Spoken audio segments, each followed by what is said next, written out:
My name is Colleen Henry. I'm from Central Contra Costa Sanitary District in Martinez.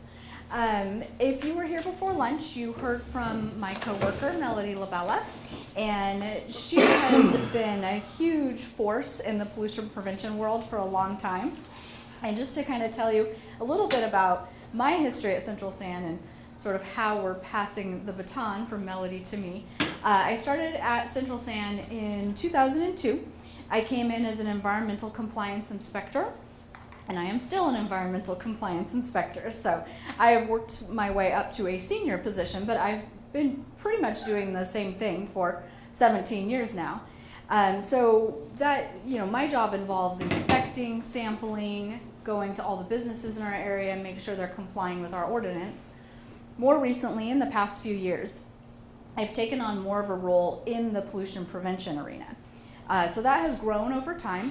I started off just doing, really under Melody's lead, just doing some little kind of small projects here and there, and now I'm becoming more of a leader in that arena as well. But thank God Melody still works for the district because I have her in my corner to kind of help me along, because pollution prevention is a big topic.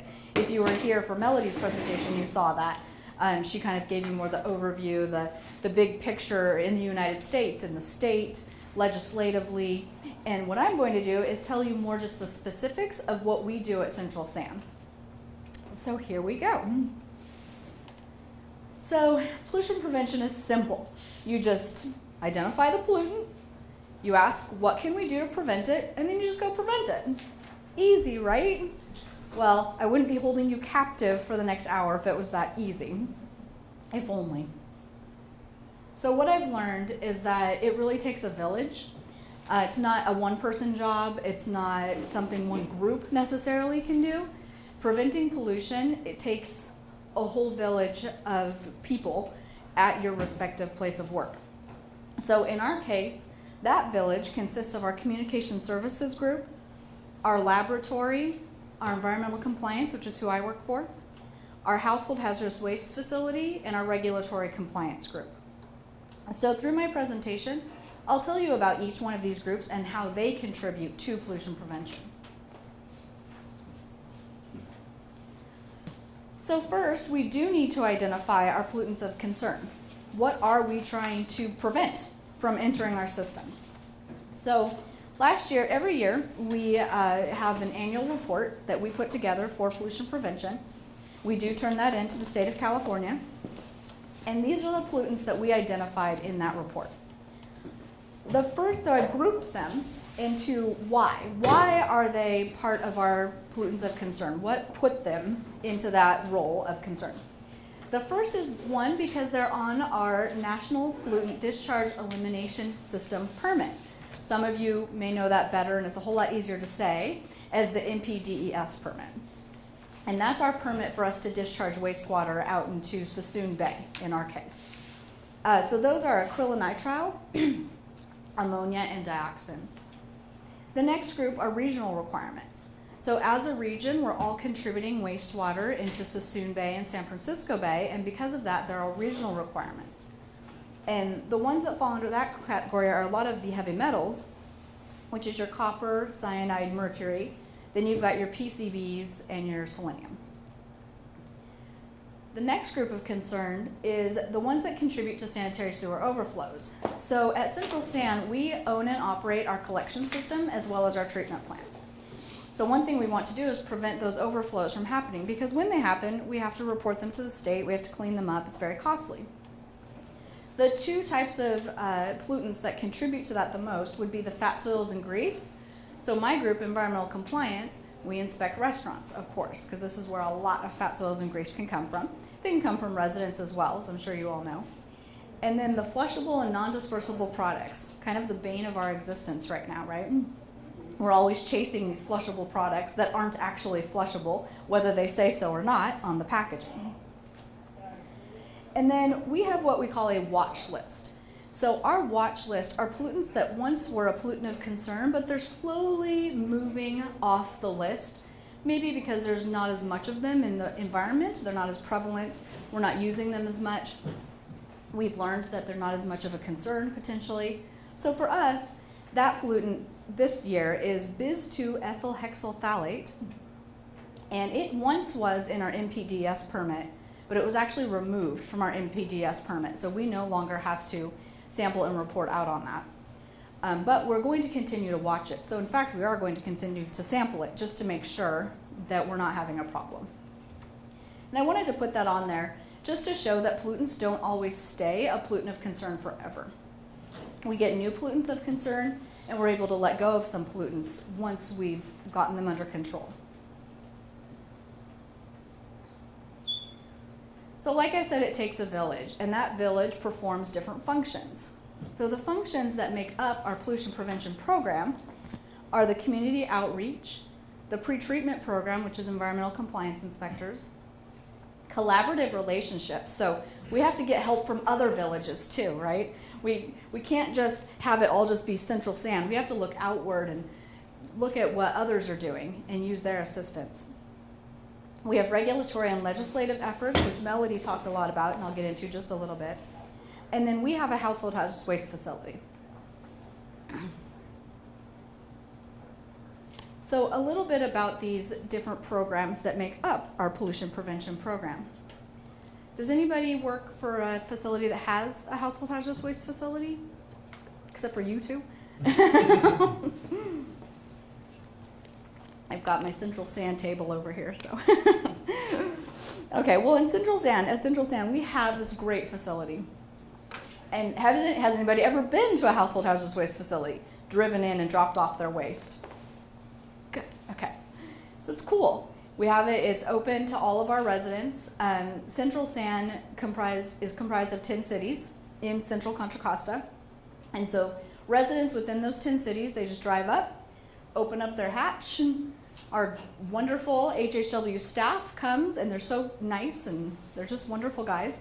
They come and they grab all this waste from the resident, and they take it into the facility, and the resident drives away. So it's really convenient, and it's free to our residents. At that collection facility, we have a couple cool things too. We have a reuse room where you can actually just walk in and shop. And when I say shop, everything is free.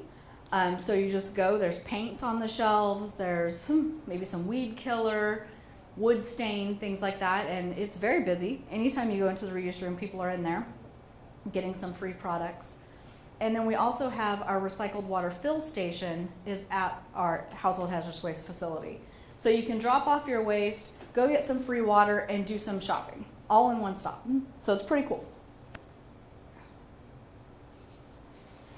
So just to give you some statistics about this facility, because they are very robust, they collect a lot of waste every year.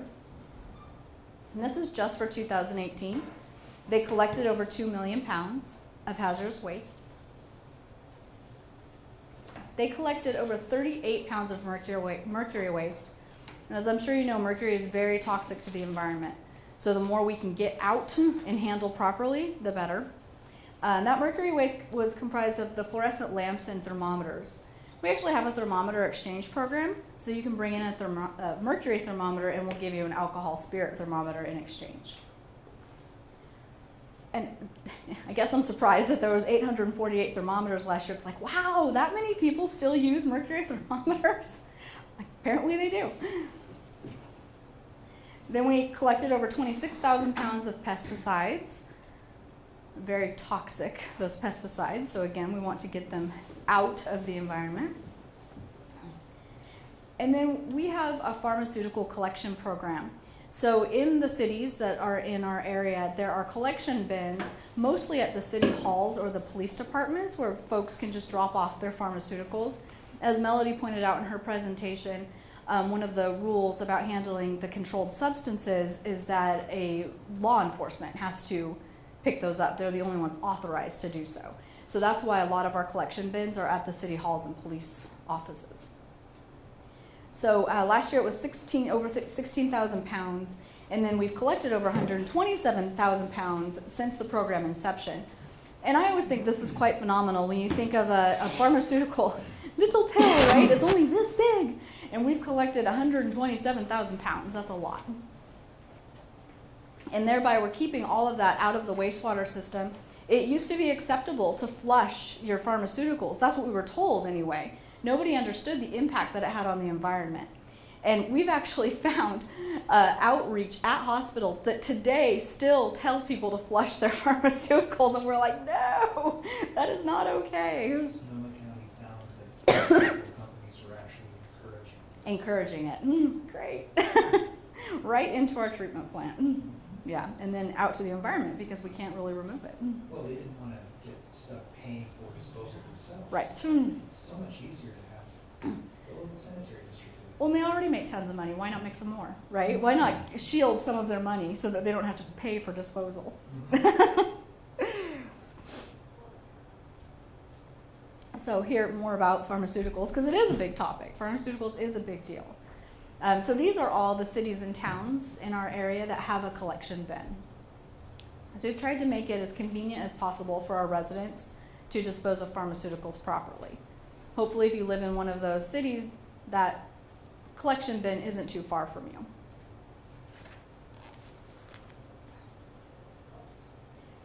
Did I mention paints? That we collect paints at our HHW facility? You can get free paint in the reuse room. So to be honest, I just put this slide in here because it's a chance for me to show off. One of the benefits of working for an agency is you get called upon to help with a lot of projects, right?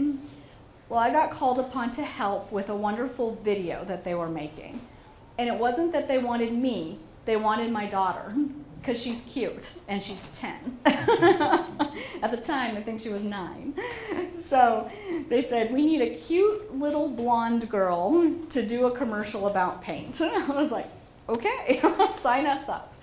So our wonderful communication services staff, one of whom is in the back doing videography right now as we speak, worked on this video, and I'm going to show it to you. And the sound is just coming through the computer, so it might be a little hard to hear. We turned it up as high as we could go. This also shows you some of the work that we do for outreach in our communication services department.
Super cute. So they do a lot of great stuff, our outreach folks. I guess just today they released a new video. I haven't seen it myself yet. And it's about wipes, correct, Joe? Yes, wipes. Flushable products, okay. So I'm kind of excited to go look on our website and see it later today. So centralsan.org if you guys want to check it out. They just do some fun stuff. And by the way, she did win an award for that video, strictly given from inside Central San, called a Sludgy. Very cute. Little gold statue, Sludgy Award. She's very excited. Okay, so moving on. Part of our pollution prevention program would be our pretreatment program. That is our environmental compliance inspectors, my group. There are 8 inspectors in my group to go all around Central San inspecting businesses. So in 2018, we conducted 1,265 inspections at 918 businesses. The reason for the difference in number is because oftentimes it requires follow-up. It doesn't go perfect every time you do an inspection, as you can imagine, and there are little fix-it items that need to happen. So we go back, make sure those happen. And then we administer 781 discharge permits, which is an awful lot of permits. Some of them are grouped into industries though. So for example, we have over 300 permits just to the dental facilities in our area. We have another 300 permits just to the vehicle service. So these permits are a little easier to administer because it's all for one industry type. But then other permits that we administer are everything from manufacturers to hospitals. So it's a variety of different industries that have a permit to discharge to our sewer. Just out of curiosity, Yes. do you duplicate the inspections that Contra Costa Health does with restaurants? Well, yes, we don't duplicate them, but we go to the same restaurants. So the question was, do we duplicate the Contra Costa County Health inspections? And it's funny because whenever I do an inspection, or not every time, but a lot of times, people start telling me all kinds of health-related issues. We keep our meat at this temperature, and we wash our hands after we handle money. And I'm like, that's awesome. I'm glad to know that as somebody who might eat here, but that's not why I'm here. I'm here to do a wastewater, stormwater inspection. So in our group, we do both the wastewater side and the stormwater side of the inspections. And do we run into health inspectors? Yeah, sometimes. We'll show up to the place at the same time. So that's always kind of interesting and not fun for the business, I'm sure. But yeah, we look at different things at the same restaurants. Are you going to talk later, Colleen, about the stormwater, the relationship that we have? You know, I don't know if I have that in my presentation, so now wouldn't be a bad time. That's what I was thinking, because Yeah. I think what you're getting at is synergy, and we do take advantage of some synergy. Right, so- For my little city, I had to combine the two programs, because I had an ordinance for wastewater, but I needed an inspection authority for stormwater. And I was able to marry the two programs using the same permit system so that I could get an inspection for both. Right, and that's perfect, and that's what Melody's getting at. We made an agreement with so we're an agency, right? So we have 10 cities. So we made an agreement with each city, 10 different agreements, so that we can do the stormwater inspections while we're on site. So instead of having a health inspector, a wastewater inspector, and a stormwater inspector, you at least cut out one. Now you have a health inspector and a wastewater stormwater inspector. So we wear 2 hats when we go in the door.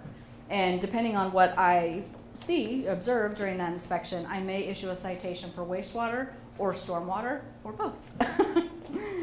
So yes, we do have synergy in that sense. And the cities that we do this for, they love it. They love it because they don't have to staff somebody and train them and, you know, get them out there doing inspections. They just pay us and we do it. And we do a good job, or else they wouldn't love it. So yes, so I can understand that.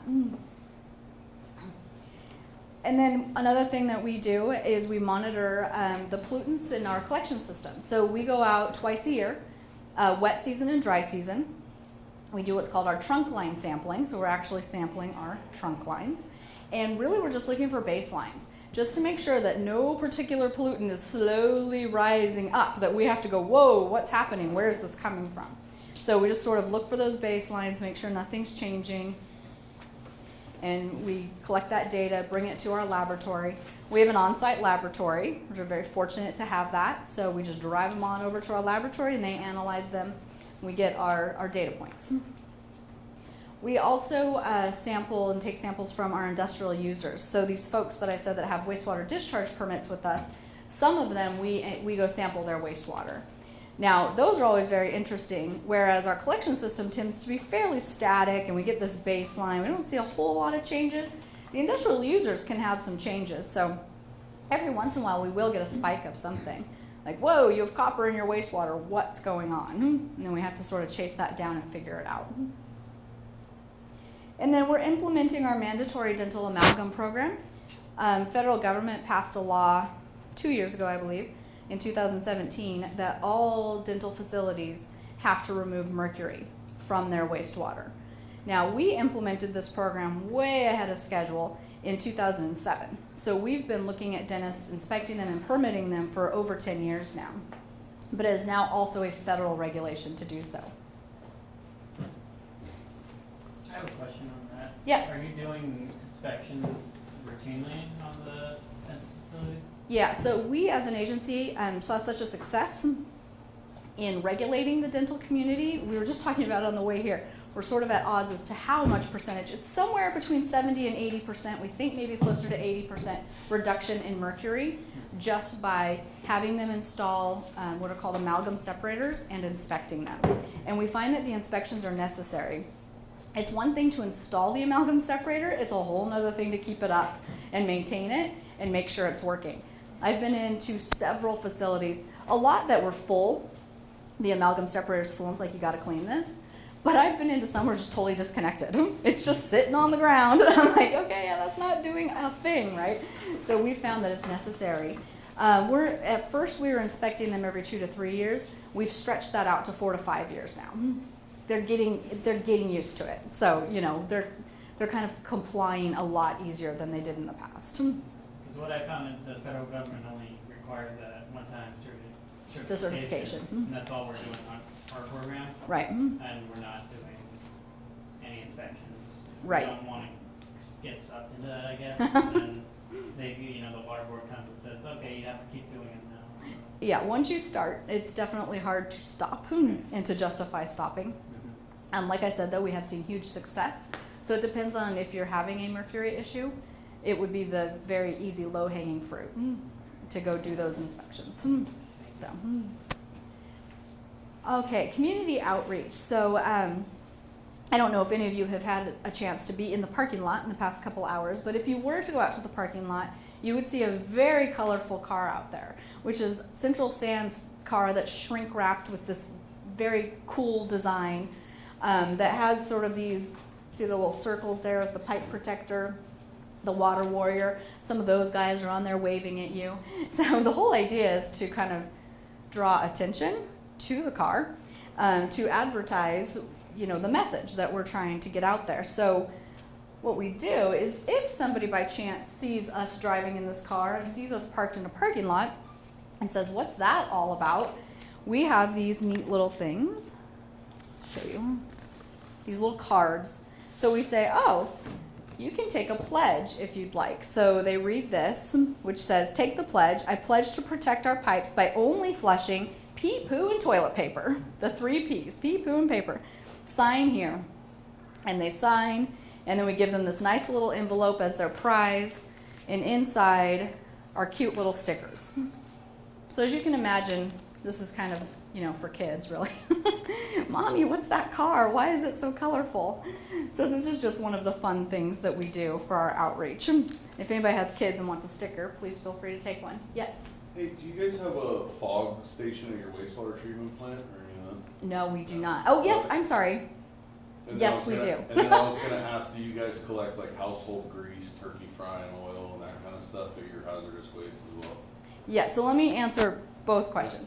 The first one, we do have a fog receiving station, but you have to be a permitted waste hauler to use it, and we only have 2 or 3 that actually permitted to do that.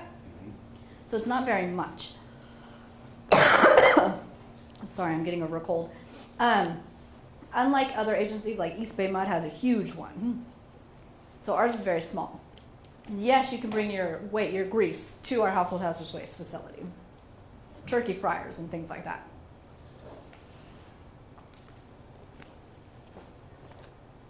So some of the other outreach, we do a pipeline newsletter twice per year. That goes out to all of our residents. And then we have these other kind of community projects that we participate in. So Sewer Science and Central Sand Water Wizards goes into the schools to teach kids about wastewater. And then the Delta Discovery Voyage goes out into the Delta, and the kids get to take samples and learn about water quality. That's really fun. So we do put pollution prevention articles in that pipeline newsletter. Over 5,700 students went through those education programs last year. And then we do public service announcements. So if you go to Facebook, Twitter, and YouTube, we're there. Central Sand has come into the 21st century, and we're all over the place now. Some of the messages that we've talked about in the past year are the plastics, the microplastics.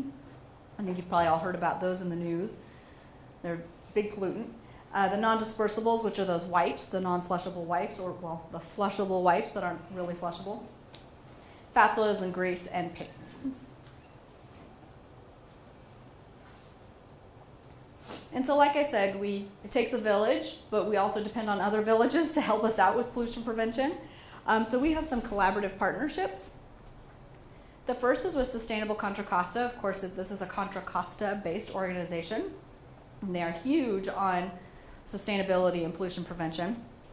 So we have partnered with them, and I'll talk a little bit more about that and what we do with them. The Contra Costa Clean Water Program is the clean water agency in Contra Costa County. This is who we've partnered with to do the stormwater inspections with our 10 cities. Our pollution prevention awards, we conduct those once a year. Sorry about that. And I'll get more into that. And then green business. So I think pretty much all counties have a green business program. So we sit on the board basically of our green business program and help make decisions for that program. We also conduct inspections under that program to make sure that a business truly is green.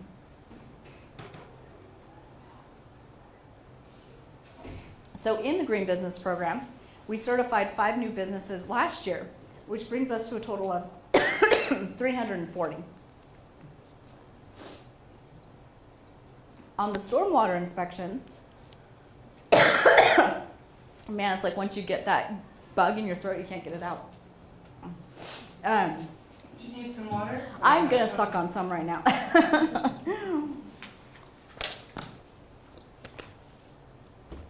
If I run out, then yes. Okay. So we did over 1,000 at 832 businesses last year. And then I mentioned that Sustainable Contra Costa, where we conduct our pollution prevention awards. So this is more about that program. The awards were last year, September 20th of 2018. So Sustainable Contra Costa hosts this gala. It's an evening gala, with food and drink, and it's really kind of fun.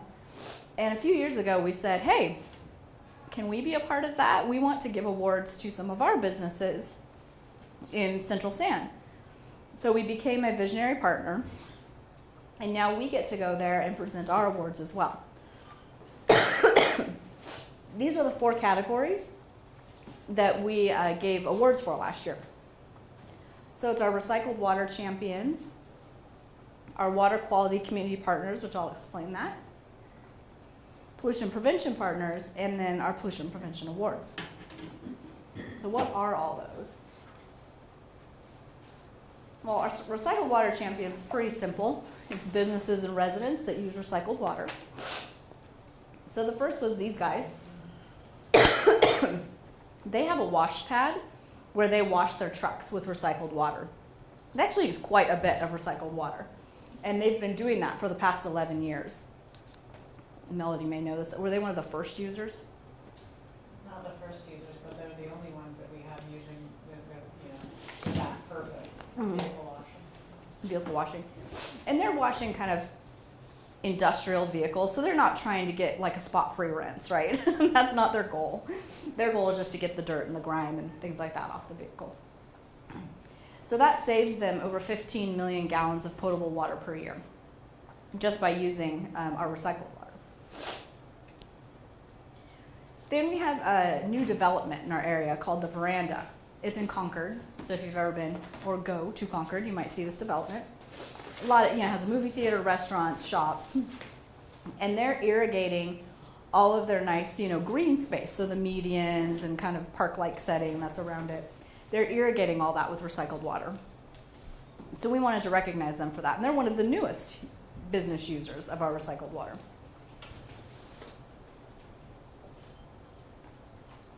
And then we wanted to recognize this guy. This guy was fun. So this is Jack Humphrey. And he, last year, was one of the largest residential users of recycled water. So as I mentioned, at our household hazardous waste facility, we have a recycled water fill station.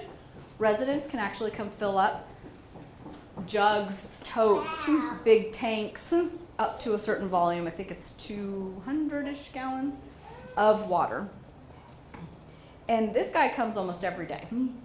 And I was looking for him at one point because I wanted to ask him a question. We were going to give him this award, and I just had some questions for him about why he uses the recycled water and whatnot. And so I called the household hazardous waste supervisor and said, hey, do you happen to have contact info for this gentleman? I wanted to ask him some questions. He said, I don't need to give you the contact info. He's here. Why don't you just come see him? Because he's there every day. So he was actually really easy to find. So I got to meet him when he came to the gala where we gave him his award. And he was just really great. He's retired. He just believes in the environment, believes in saving water. He drives a Prius. You know, he does what he can for the environment. So he was fun. So we got to give him an award. I have a question. Mm-hmm. To use the recycled water on lawns, like the veranda, Yeah. do you have to put like signs to tell people that this lawn has been watered with recycled water?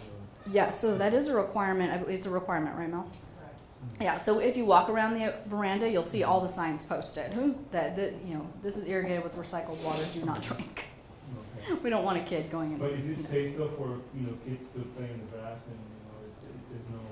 Oh yeah, you know, we water with the recycled water. We water not just the veranda and the medians. We have parks that we water, golf courses, and we've never had any incidents. It's very safe. So it would be safe to water your lawn?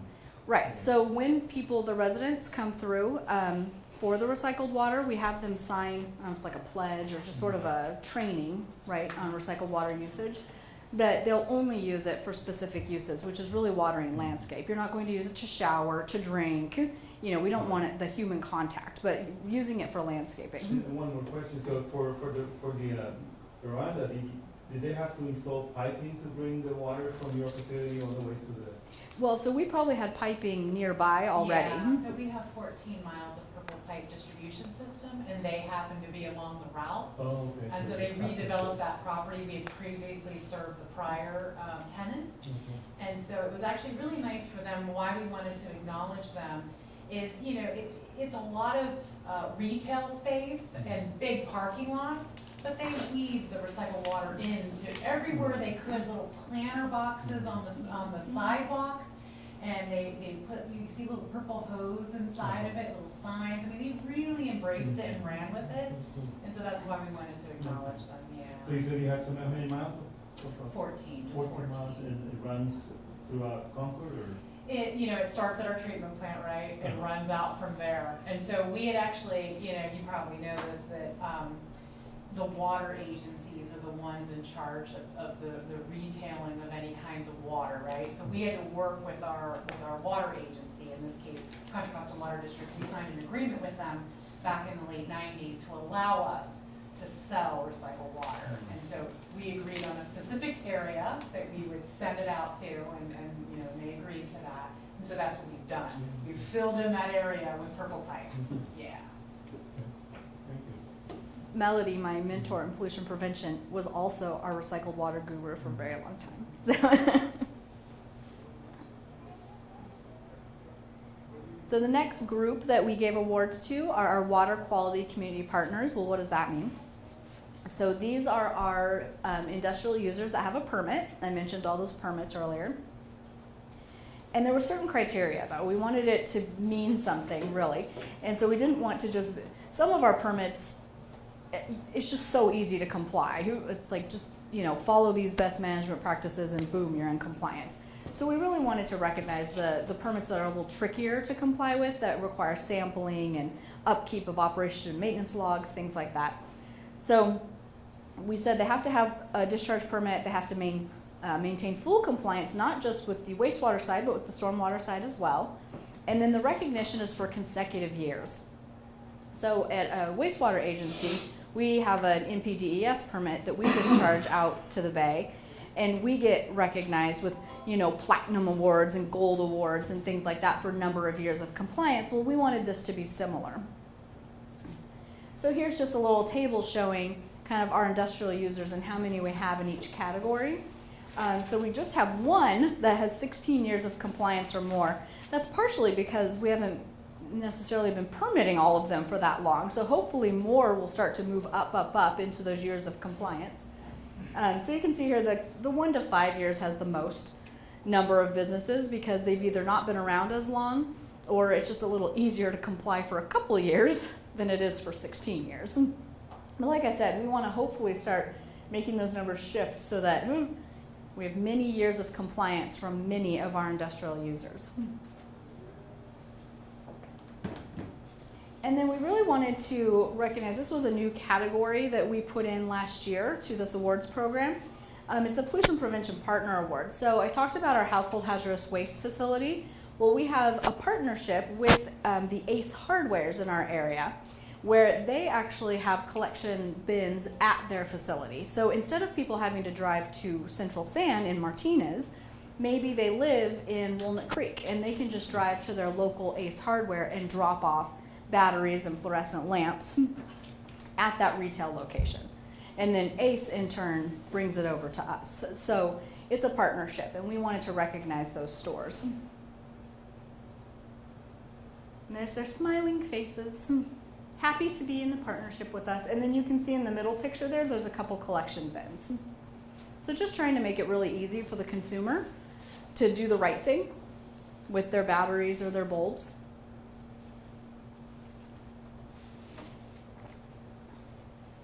And then the last is our Pollution Prevention Awards, and I'm a bit partial to these because they come directly from my group, the Environmental Compliance Group, but I do think that they're special.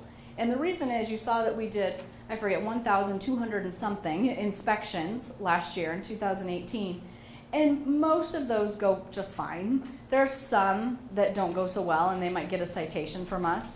And then there are very few that really impress us. So our inspectors see thousands of businesses year after year, and a lot of times you're just really looking for compliance. Okay, you're doing a good job, have a nice day, thank you.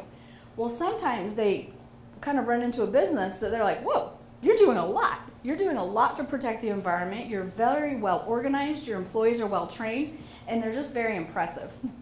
So we wanted to have an avenue in which to give them an award. So we started the Pollution Prevention Awards many, many years ago. And it's usually only just a few. So this year I think we only had 2 that actually kind of rose to that level that our inspector nominated them. So the first was this business called Powerhouse Designs. They're in Concord. I don't remember exactly what type of car, but it was either Mercedes or Porsche or something like that. They specialize in a very specific type of vehicle. They're pretty well known in our area, apparently, for that vehicle type. What are those?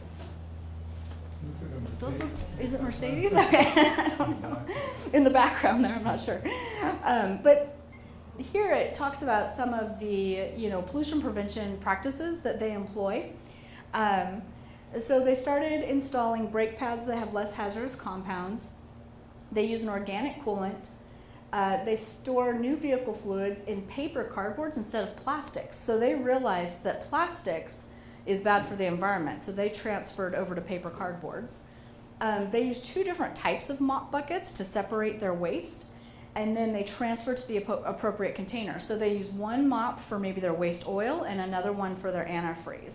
And they don't mix them, and then they transfer them to the appropriate container instead of rinsing them and putting them to the sewer. So obviously for us, that's very important. So like I said, it's just a very clean shop. A lot of times you have to have all this nice, nice practices going on, and then not only that, our inspector sort of notices a good attitude and a trained staff. So that kind of brought them up to this level where they said, I think they'd be good for this award. And then the other was a dental facility. So they don't place a lot of amalgam, which is the mercury compound that gets installed sometimes in our mouths when we have a cavity. And we're trying to prevent mercury from entering our sewer system. So that was kind of the first, practice that really impressed our inspectors. Oh, you don't even place that kind of cavity filling. They also do a really good job if they have any of those amalgam waste that they off-haul them. They don't place them into the trash or rinse them to the sewer, which we do find in some dental facilities. We tell them they can't do that, but they still do it sometimes. And then they maintain that amalgam separator that we were discussing earlier. That is one thing to have one, it's a whole different thing to actually maintain it. So they were doing a good job of that. And they transferred to all digital x-rays. I would think by now that everyone would have transferred to all digital x-rays, but in fact that's not true. I inspected a dental facility just last week that still uses an old photo processor that contains the silver. Melody looks a little shocked. It's true. We have a lot of dental and health facilities that still use what we call wet photo processing. So it's always nice when we see someone who has gotten rid of that and has gone all digital. So they became a pollution prevention award winner. So part of pollution prevention is working on the regulatory and legislative side. If you were in Melody's talk earlier, you could see how important that was. Before any of this, we want to stop pollution at the source. That would be the number one way to stop pollution, is to not let it enter the environment in the first place. So sometimes you have to do that through legislation. So we work via the Costa, California Association of Sanitation Agencies, and then we work via the Bay Area Pollution Prevention Group, BAPPG, all these acronyms, to kind of have some effect on regulatory and legislative issues.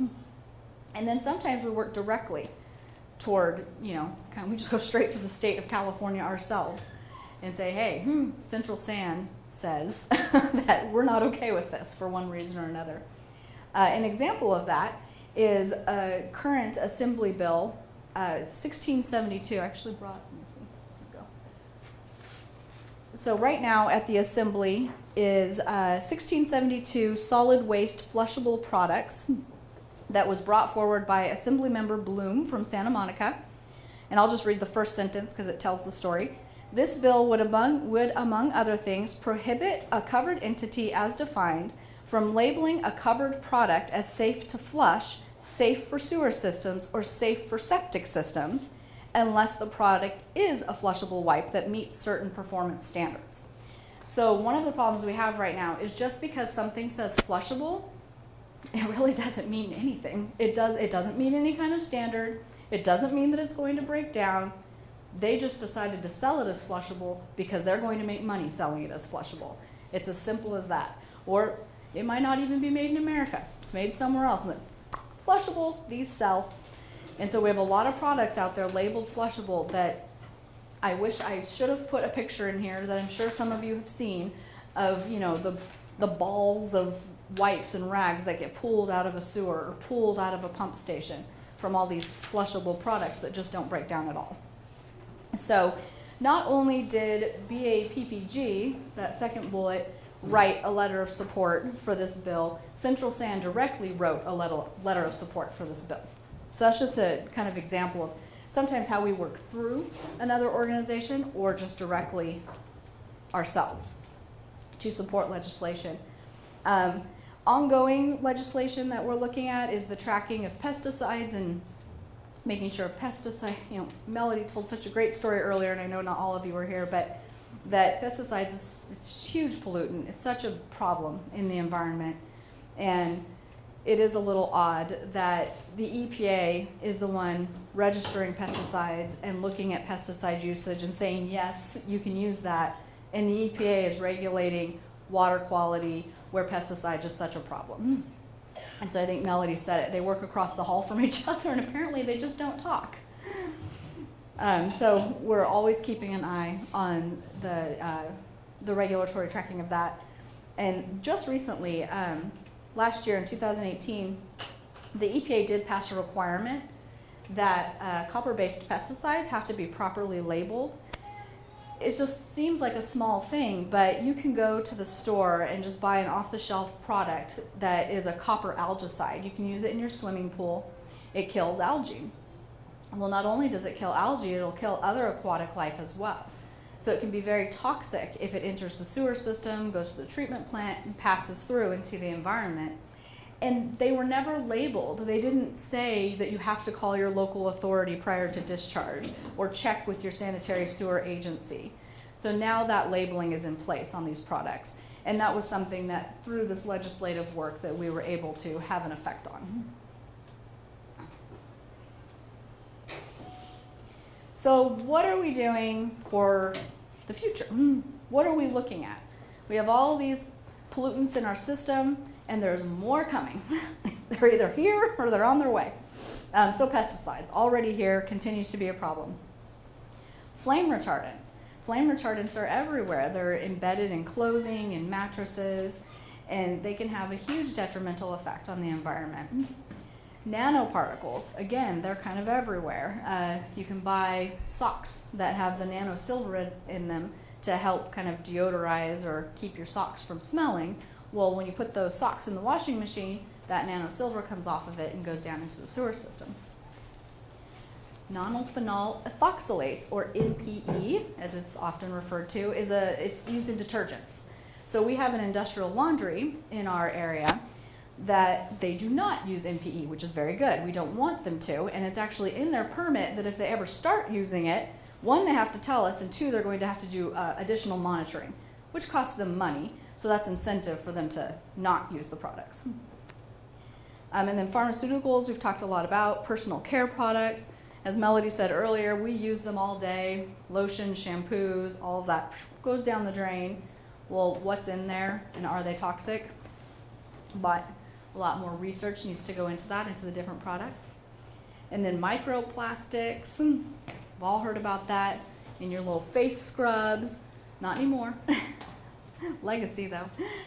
So all these little plastic particles that are getting into the environment, and they're so tiny that they just pass right through. And then of course air toxics. At Central San, this is particularly an issue. We are the only wastewater treatment plant in California that still incinerates our sludge, which is interesting.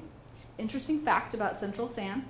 So because of that, we have discharge to the air.